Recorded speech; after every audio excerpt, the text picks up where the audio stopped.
আচ্ছা, ভাবুন তো, ছোটবেলার একটা নিরীহ মজা বহু বছর পর গিয়ে যদি একটা বিরাট আফসোসের কারণ হয়ে দাঁড়ায়, তখন কেমন লাগবে?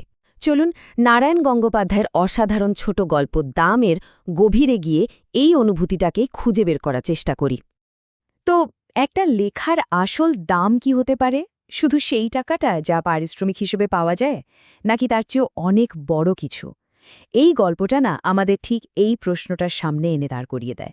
আমরা দেখব কিভাবে স্মৃতি, শ্রদ্ধা আর মানবিক সম্পর্কের এক অদ্ভুত রসায়ন এই দাম ঠিক করে দেয়। তো চলুন গল্পের ভেতরে ঢোকা যাক। গল্পের মূল চরিত্র হলেন সুকুমার। একসময় ছিলেন আর ৫টা সাধারণ ছাত্রের মতোই, কিন্তু এখন তিনি একজন বেশ নামকরা লেখক। আর এই লেখকের জীবনে একদিন একটা মোড় আসে, একটা পত্রিকার অনুরোধে। হয়েছে কি, পত্রিকার দপ্তর থেকে তাকে বলা হলো ছেলেবেলার কোনো স্মৃতি নিয়ে কিছু একটা লিখতে। আর যেই না এই অনুরোধটা এলো, অমনি তার মাথায় একটা মুখ ভেসে উঠল, এমন এক চরিত্র যাকে তিনি কোনোদিনও ভুলতে পারেননি। আর সেই চরিত্রটা আর কেউ নন, তার অঙ্কের মাস্টারমশাই। শুধু মাস্টারমশাই বললে বোধহয় ভুল হবে।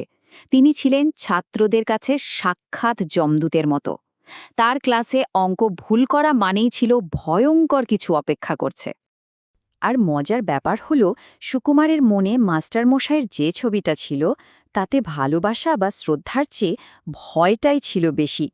আর সেই ভয়টা কিন্তু শুধু তার একার ছিল না, স্কুলের প্রায় সব ছাত্রই তাকে ভয় পেত। আর ঠিক এই ভয়টাকেই কাজে লাগালেন সুকুমার। তিনি কলম তুলে নিলেন আর ছোটবেলার সেই ভয়কে বদলে দিলেন হাসি ঠাট্টায়। মাস্টারমশাইকে নিয়ে এমন একটা গল্প লিখলেন যেখানে শ্রদ্ধার চেয়ে ব্যঙ্গবিদ্রোহী ছিল বেশি। গল্পটা তো পত্রিকায় ছাপা হলো, আর তার জন্য সুকুমার পেলেন ১০ টাকা। ভাবুন একবার, একটা গল্পের দাম ১০ টাকা। কিন্তু তিনি তখন কি আর জানতেন এই ১০ টাকার পেছনে কত বড় একটা দাম তাকে ভবিষ্যতে দিতে হতে পারে। এরপর অনেকগুলো বছর কেটে গেল। ওই ১০ টাকার গল্পটাও হয়তো সুকুমারের মন থেকে মুছে গিয়েছিল। আর তার সাথে সাথেই তার জীবনও এগিয়ে চলছিল একদম অন্য পথে।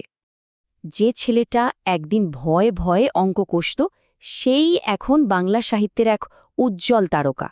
সুকুমারের নাম ডাক চারদিকে, তার লেখা নিয়ে সবাই আলোচনা করে। তো এই যে এত খ্যাতি, এর জন্যই তাকে একবার ডাকা হলো অনেক দূরের এক গ্রামে একটা সাহিত্য সম্মেলনে। তিনি সেখানকার প্রধান অতিথি। চারিদিকে শুধু সম্মান আর হাততালি, কিন্তু তিনি তখনও জানতেন না ওই মঞ্চেই তার জন্য কি অপেক্ষা করছে। আর ঠিক তখনই ওই অপ্রত্যাশিত মঞ্চে অতীত যেন হঠাৎ করে এসে হাজির হল বর্তমানের সামনে। অনুষ্ঠান প্রায় শেষের দিকে। এমন সময় ভিড় ঠেলে একজন বৃদ্ধ, দুর্বল চেহারার মানুষ এগিয়ে এলেন। তার চোখে জল আর মুখে এমন এক গর্বের হাসি যা হাজারটা কথা বলে দেয়। সুকুমার তো অবাক। এত বছর পর তার সেই অঙ্কের মাস্টারমশাই, সেই মানুষ যাকে নিয়ে লেখা তার জীবনের প্রথম গল্পটা, তাকে ১০ টাকা এনে দিয়েছিল। লজ্জা আর অপরাধবোধ যেন একসঙ্গে তাকে চেপে ধরল। কিন্তু আসল ঘটনাটা তখনও বাকি ছিল। এরপর যা হলো সেটা শুধু সুকুমারকে অবাকই করল না, তার লেখক সত্তার গোড়া ধরে নাড়িয়ে দিল। মাস্টারমশাই কাপা কাপা হাতে তার পকেট থেকে বের করলেন খুব যত্ন করে রাখা, একদম হলদে হয়ে যাওয়া একটা কাগজের টুকরো। আর সেটা কি ছিল জানেন? ওটা ছিল সুকুমারের লেখা সেই গল্পটাই, পত্রিকার সেই ছেঁড়া পাতাটা। মাস্টারমশাই ওটাকে দেখিয়ে বলছেন ওটাই নাকি তার জীবনের সবচেয়ে বড় সম্পদ, কারণ তার ছাত্র তাকে নিয়ে লিখেছে।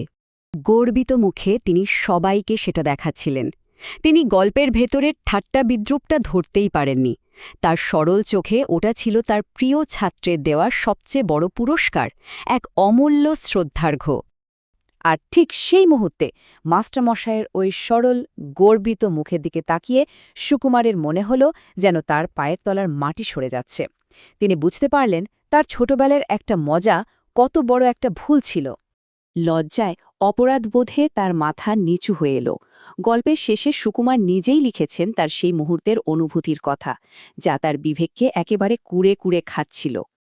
একবার ভাবুন তো, যে ১০ টাকা তিনি পেয়েছিলেন সেটা হয়তো বন্ধুদের সঙ্গে আড্ডা মেরেই শেষ, কিন্তু সেই ১০ টাকার তুলনায় মাস্টারমশায়ের ওই অমূল্য স্নেহ, ওই গর্ব, সেটার কি কোনো দাম হতে পারে?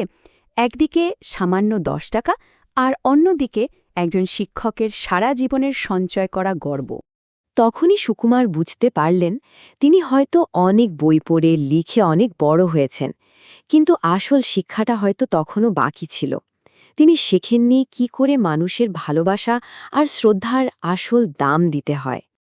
আর এই গল্পটা আমাদের একটা খুব বড় প্রশ্নের সামনে এনে দাঁড় করায়।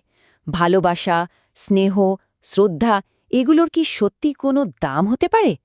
নারায়ণ গঙ্গোপাধ্যায়ের এই অসাধারণ গল্প আমাদের মনে করিয়ে দেয় কিছু জিনিসের দাম টাকা দিয়ে হয় না, সেগুলো অমূল্য। এই নিয়ে ভাবার অনেক অবকাশ রয়ে গেল।